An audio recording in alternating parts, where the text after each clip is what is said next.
Volvemos aquí en ADN Deportivo, el programa oficial de la Confederación Argentina de Deportes, y como todas las semanas tenemos nuestro espacio de ciencias sociales, política y deporte, hoy con un invitado y por supuesto como protagonista nuestro compañero Rodrigo Dascal. Rodrigo, ¿cómo te va? Buenas tardes.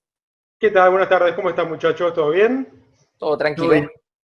En este día con este clima así medio raro, ¿no? Lluvioso, medio extraño, ¿no? Medio El lindo, medio invierno es feo, que así. llueve. Sí. Pero bueno, en algún momento llega la lluvia, no queda otra, va a tener que llegar, Bien. ¿no? Sí, Bueno, es cierto. bueno, ¿todo bien? Todo Todo bien, bien, todo todo bien. Ah, no. ¿A quién Bueno, tenemos después, hoy?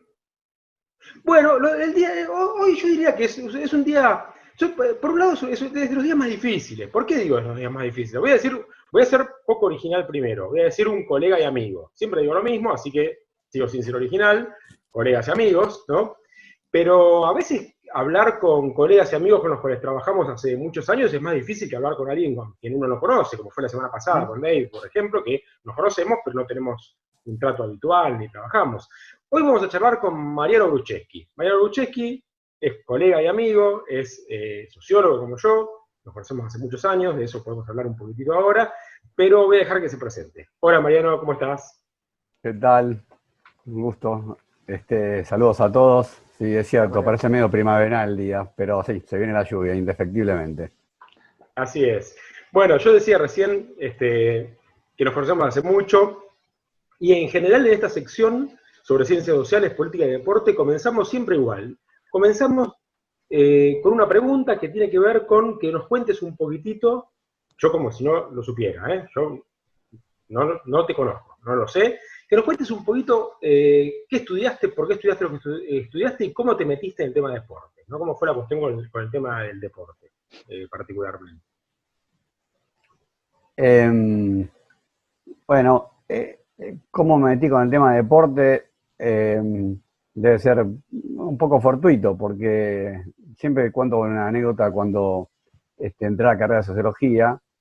En primer año me tocó cursar una materia de las que era de esas materias menos temidas. La daba no voy a decir el nombre, un sociólogo bastante importante, se llama Sociología General, gran materia. Y entonces en la primera clase el profesor, habla de cómo van a ser la dinámica y resulta que dice, bueno, la segunda nota es un trabajo práctico y tienen que elegir un tema. Para la próxima clase piensen un tema.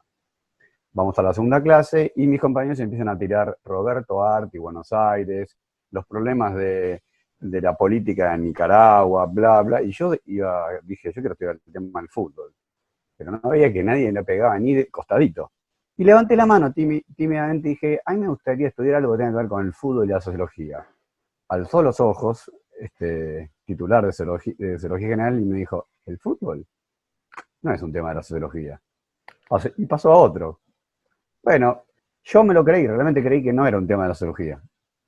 Y después seguí la carrera, me dediqué a la estadística, a la metodología, era el tema de educación, y escuché que había algún personaje que se dedicaba al tema, y me topé con otra persona, llamada Julio Friedenberg, es historiador, hace historia social, sociología, historia social a esta altura, más o menos, digamos, lo mismo. Y cuando leí lo que trabajando dije, a eso es lo que me quiero dedicar yo. Existe. Es decir, trabajar desde las ciencias sociales, el tema del deporte, aportando lo que podemos aportar los sociólogos, que es una mirada diferente, crítica, con estas herramientas, y que no repita un poco lo que hacen otras actividades como es el periodismo, el ensayo, que tienen sus méritos, pero que nosotros, con nuestra especificidad, que no sea y entonces ahí me alentó y perdí 10 años hasta llegar a ese punto, y ahí me dediqué a esto que se llama la sociología del deporte o historia social del deporte, ya no sé a esta altura qué hago, y específicamente me interesa el tema de la interrelación entre ciudad, territorio y fútbol, Ahora, básicamente. ahora, ahora nos metemos en este último tema que dijiste, pero me gustaría hacer un comentario con respecto a lo anterior, porque claro, y no sé si lo dijimos alguna vez, todo lo que tiene que ver con los estudios en ciencias sociales y deporte empezaron muy tarde en la Argentina. Por algún motivo que podemos intuir, que tiene que ver con cómo la academia, bueno, el ejemplo que dice Mariano es bastante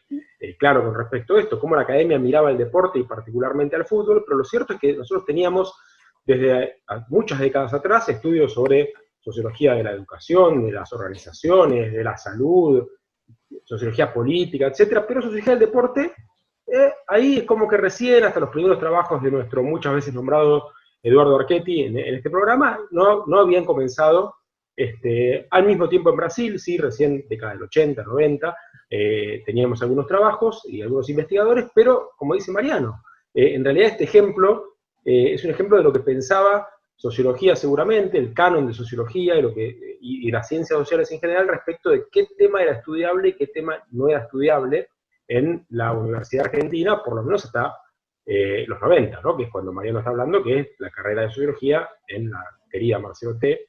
En los 90. Bueno, y a partir de eso, ahí sí, el Centro de Estudios del Deporte, la Universidad de San Martín, me meto y meto un bocadito ahí, ¿no? Porque ahí fuimos parte de todo ese proceso con Julio Friedenberg, y particularmente vos dijiste que te interesa la cuestión de la cuestión urbana y de los clubes, ¿no?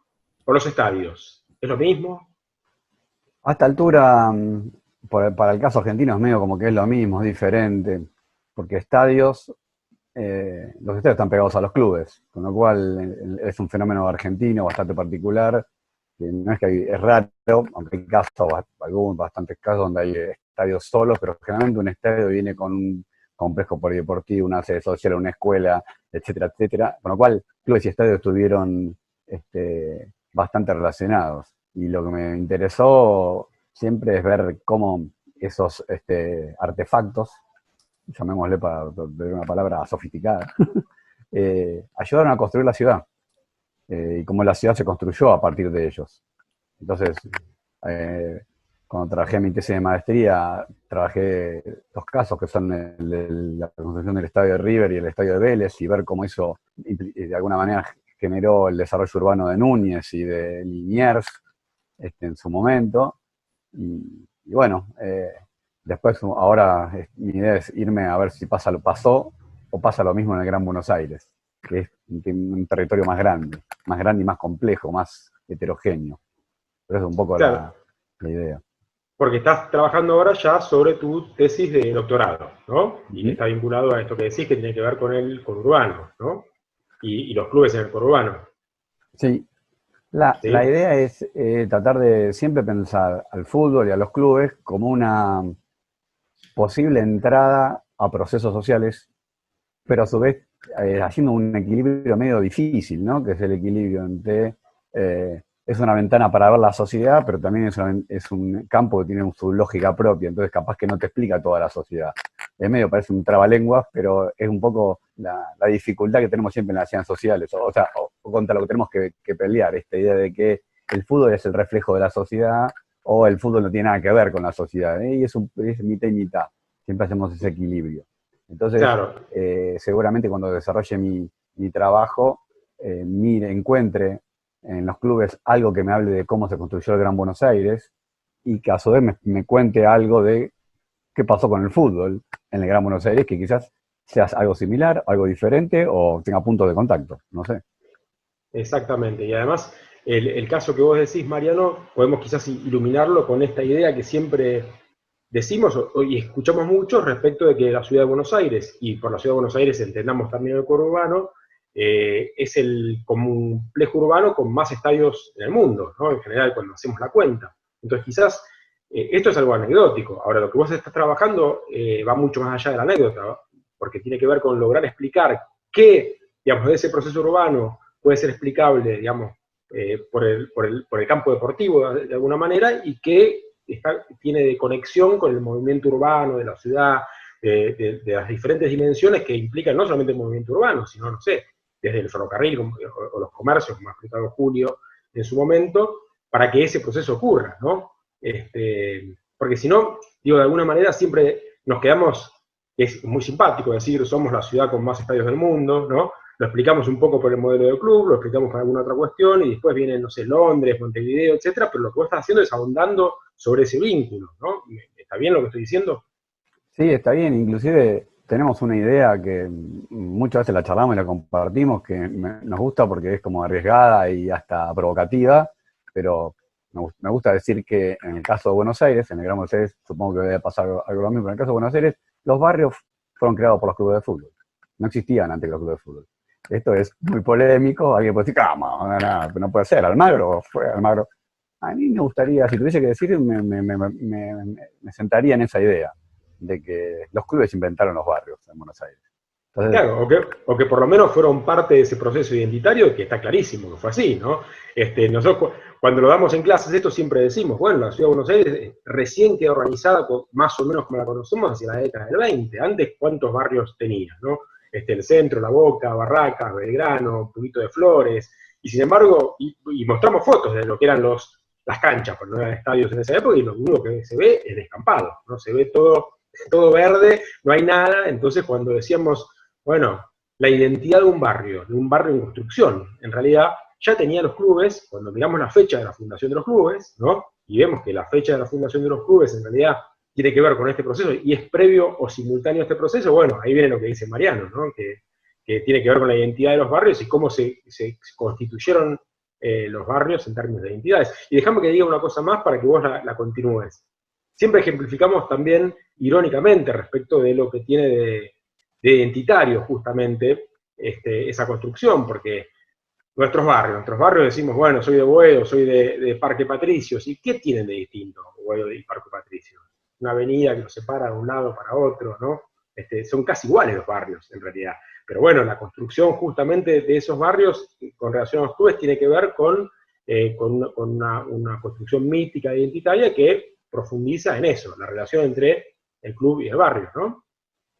sí, hay procesos históricos, demográficos y geográficos que hacen que la Ciudad de Buenos Aires, por ejemplo, sea un lugar, un espacio muy parejo, donde, no sé, los sectores sociales son más o menos parecidos, las pertenencias étnicas y religiosas están disueltas, no hay lagunas, no hay montañas, no está la gente del Bajo ni la gente del Alto. Entonces la diferencia entre ser de Floresta o ser de Caballito o ser de Paternal, que son identidades que la gente las siente como propias, si no tienen mucha explicación en términos de raza, religión, geografía, y lo que aparecen son colores y equipos de fútbol, digo, bueno, ahí hay una identidad que evidentemente en este caso es muy importante, fue fundante y explica mucho esa cuestión.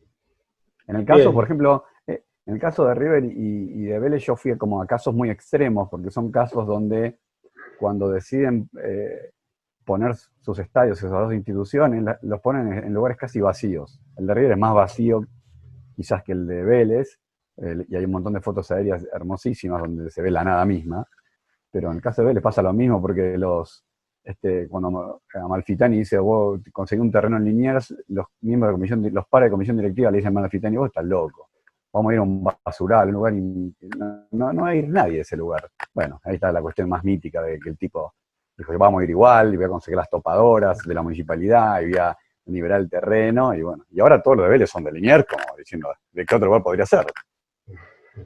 ¿Y en el conurbano qué estás encontrando? Si se puede comentar algo en Sí. el avance de tu tesis. Y en el conurbano hay un desafío. En principio, si me paro en el comienzo, en la década del 10, del 20, donde este proceso se da en Buenos Aires, en el conurbano hay una cosa más o menos paralela que se da en las localidades, ¿no? Se da cerca de la estación de Lomas, cerca de la estación de Escalada, cerca de la estación de Olivos, pasa más o menos lo mismo. Hasta ahí no encuentro grandes diferencias. El desafío, quizás las similitudes van a empezar a aparecer con el correr del siglo seguramente, porque más o menos quienes conocemos el conurbano sabemos, y además la historia más o menos algo nos dice de que la zona sur, la zona oeste y la zona norte no son zonas iguales.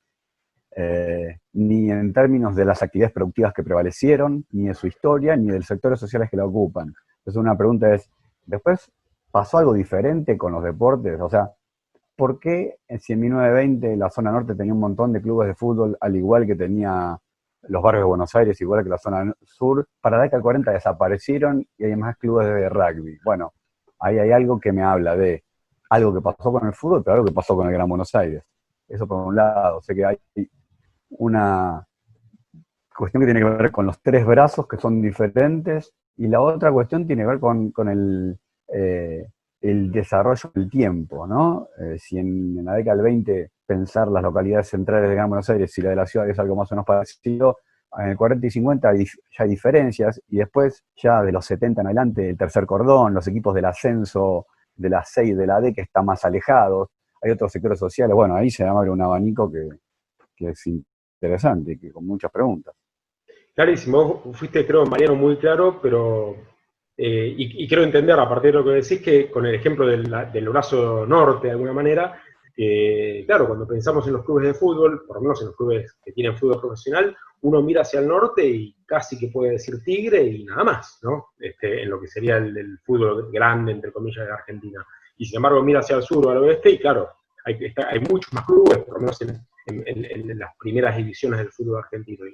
Y me sale decir esto a partir de lo que vos estás diciendo, ¿no? ¿Por qué pasó eso? O tratar de entender una clave que vincula el deporte con el desarrollo urbano, ¿no? El brazo sur, podríamos ir hasta lo que es Lanús, Lomas y un poquito más. Parece seguir una historia parecida a la de la Ciudad de Buenos Aires. Muchos clubes, algunos se quedan en el camino, otros se hacen muy populares y se llegan al profesionalismo. El brazo oeste tiene pocos clubes en el comienzo y van a aparecer muchos en los años 60, 70 y ya más ligados a clubes que entran del ascenso. Y el brazo norte es un brazo que al principio se parece a la Ciudad de Buenos Aires y después pierde peso y desaparece. Y tal cual, Tigre, Acasuso, no mucho más. Ahí por esas, pero en el comienzo estaba Deportivo Olivos, no sé, Vicente López, había 80.000 equipos. San Fernando, 2 San Fernandos. Y bueno, la pregunta es, ¿qué pasa ahí con el fútbol? Y qué pasa con el territorio del fútbol. Y como eso explica un poco de qué es el Gran Buenos Aires, qué fue, en qué se transformó, bueno, por ahí anda la indagación. Clarísimo, Mariano. Compañeros, ¿quieren hacerle algún comentario, alguna pregunta a Mariano? Le cedo la palabra. ¿Cómo te va, Mariano? ¿Todo bien? Achita Ludeño te saluda. ¿Qué tal? Hablaba recién de lo que es la identificación de los equipos con los barrios, y hay algunos en particular que han tenido raíces en la ciudad de Buenos Aires y después han echado amarras en provincia de Buenos Aires y han terminado siendo parte fundamental de sus propias comunidades en la provincia de Buenos Aires. El caso de Almagro, que lo nombraban acá, el caso de Estudiantes de Buenos Aires, el caso mismo de Chacarita, que empezó en Capital Federal y terminó afincándose en provincia de Buenos Aires, y terminan dándole un poco de color a la zona a la que en realidad no tenía tanto brillo en términos de cantidad de clubes, como por ejemplo la zona norte de Gran Buenos Aires. En particular, ¿qué sentís que les dio, o si pudiste estudiar, qué les dio a cada una de las zonas a las cuales tuvieron como zona adoptivas estos 3 clubes en particular? Y Ariel, ese tema es sumamente interesante porque como no voy a poder estudiar todos los clubes, qué pasó con todos los clubes de los 3 brazos, voy a tener que elegir casos. Y para elegir problemas. Uno de los casos que voy a elegir son los clubes trasplantados. Cuando tenga que llegar a la década del 40, voy a tener que trabajar con Chacarita y Almagro para ver qué pasa con la zona oeste y con esos clubes, trasplantados que se fueron. Claro. Porque plantean interrogantes interesantísimos. Primero me gustaría decir algo interesante, que esa mudanza es azarosa. Quiero decir azarosa, quiero decir, si uno mira la historia de casi todos los clubes de fútbol profesional que conocemos, cualquiera de esos clubes puede haber quedado varado en el Gran Buenos Aires. River puede haber quedado en Sarandí, en una de sus mudanzas. Argentinos Junior tenía una cancha en Villa Ballester ya preparada, y así. Y así podemos hablar de todo. Con lo cual, esa mudanza es casi no hay una explicación, sino el proceso de mudanza constante que sufren los clubes, y algunos quedaron varados en alguna fase. Fuimos al lugar que había. Era una cosa de decir, bueno, hay un terreno acá, juguemos acá. Pero en el caso de estos 3 en particular, se dio que los 3 tenían identificación aferrada al barrio. Estudiantes de Buenos Aires no lo tienen su nombre, pero Almagro y Chacarita claramente sí. Y tanto Estudiantes, que tiene todo lo que tiene que ver con su barrio más aferrado a Devoto. En el caso de Almagro, ni hablar con justamente ese barrio del centro porteño. Y Chacarita aferrado a la zona donde actualmente todavía está Atlanta, cómo le han dado rasgo identitario a cada uno de los diferentes barrios a los que fueron dentro de la provincia de Buenos Aires. Sí, ahí lo primero que podría decir es algo que más o menos tengo, más o menos trabajado y que sé que para la década del 40 el Gran Buenos Aires no es nada, no existe ni la palabra. Quiero decir, no es algo diferente a la ciudad de Buenos Aires. No lo pienso así el fútbol, cuando las categorías de ascenso del fútbol están organizadas en oeste, norte y sur, y para la AFA el oeste es todo lo que va del oeste, que empieza en 11 hasta Edo. O sea, no hay ningún límite. Ese límite político-administrativo creado en 1887 no es. Y no hay nadie que piense que vive en el Gran Buenos Aires, o sea, que vive en un lugar, sino que vive en los suburbios, en los barrios alejados. Que eso le cabe a Lanús, como le cabe a Caballito o a Liniers. Quiero decir, no es que se van al Gran Buenos Aires. Lo que hacen es un proceso que es el que hace River y Vélez, a buscar un terreno que sea más accesible y más barato, porque aumenta el valor de los terrenos que están más cerca de la zona céntrica. Bueno, River encuentra la oportunidad en Núñez, podría haberla encontrado en Vicente López, porque un socio dijo, mira, encontré un terreno en Vicente López, que es un conocido, y hubiese sido River de Vicente López, y no de Núñez. ¿Puedo hacer un comentario muy cortito respecto de esto, Mariano, y creo que ilustrar lo que decís? River casi se va a Palermo, porque firma un convenio de Sportivo Palermo para utilizar la cancha de Sportivo Palermo en Palermo. Y en el caso de Racing, quizás es el caso exactamente al revés, ya en la década del 50, ¿no? Porque mucha gente no sabe que Racing casi se va a retiro porque Perón le ofrece hacer la cancha donde está el Sheraton de Retiro actualmente, ¿no? Nada, eso como para adornar un poquitito. Sí. O sea que, en principio, y cuando se van, Almagro y Chacarita, lo que habría que estudiar y que sí es interesante es ver si Almagro y Chacarita, ponemos si Chacarita cuando va a San Martín, se va a una San Martín que ya es San Martín, y Chacarita se posa sobre un proceso que ya existe identitario, y no es como sucede en la Ciudad de Buenos Aires, donde esos clubes generaron o fueron paralelos a la construcción de la identidad. Yo ahí solo tengo una pregunta que me quiero hacer. Tengo que ir a mirar fuentes y ver realmente cuando Chacarita se va a San Martín, se va a un San Martín que ya existe identitariamente, a pesar de que Chacarita le va a aportar algo o no. Claro. Pero lo que sí puedo volver a repetir es que no, ni para los arquitectos, ni los urbanistas, ni los políticos, ni para las personas de a pie, el Gran Buenos Aires existe como una cosa diferente. Y es interesante tratar de ver si el fútbol me explica, por ejemplo, eso. ¿Desde cuándo el Gran Buenos Aires es algo tan diferenciado, el lugar donde pasan cosas terribles, donde la pandemia quizás estalle, ¿no? Como que hay unas ideas que se construyen, más sabemos, entre los 60 y 70 del siglo XX.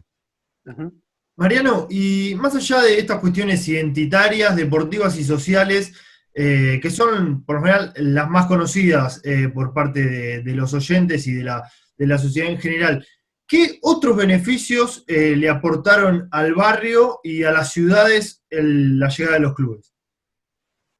Beneficios materiales concretos tienen que ver con los servicios. Hay una cosa que me parece interesante y también me gusta que quiero investigar, es que en la Ciudad de Buenos Aires algo un poco chusmeamos, lo tenemos visto, pero ya lo empecé a encontrar en el Gran Buenos Aires, es esta idea de que los jugadores de los equipos, que en principio viven en el centro o en la zona céntrica y como consideran una cancha barata, un espacio barato para alquilar, van a los barrios, empiezan a ser los primeros viajeros de la ciudad, los primeros personas que hacen viajes que no hace nadie. Entonces, quiero decir, al trasladarse van a ir forzando o van a ir generando la aparición de servicios que permitan a estas personas viajar. Hay una anécdota, me gusta mucho de los Andes, de la década del 20, cuando los Andes apenas se funda un día, el vicepresidente de los Andes muere en un accidente en una moto sidecar, yéndose al Tigre a buscar no me acuerdo qué cosa, pero digo, de los Andes van al centro, al Tigre, viajan por todos lados. Y además los mismos partidos te llevan a algo que un poco los hinchas de fútbol conocemos, esta idea de haber ido a lugares que si no fuese por el fútbol no irías. No sé, yo no tengo amigos quizás en Berazategui, pero tuve que ir varias veces a la cancha de Berazategui, para poner ejemplo. O Claro. similar.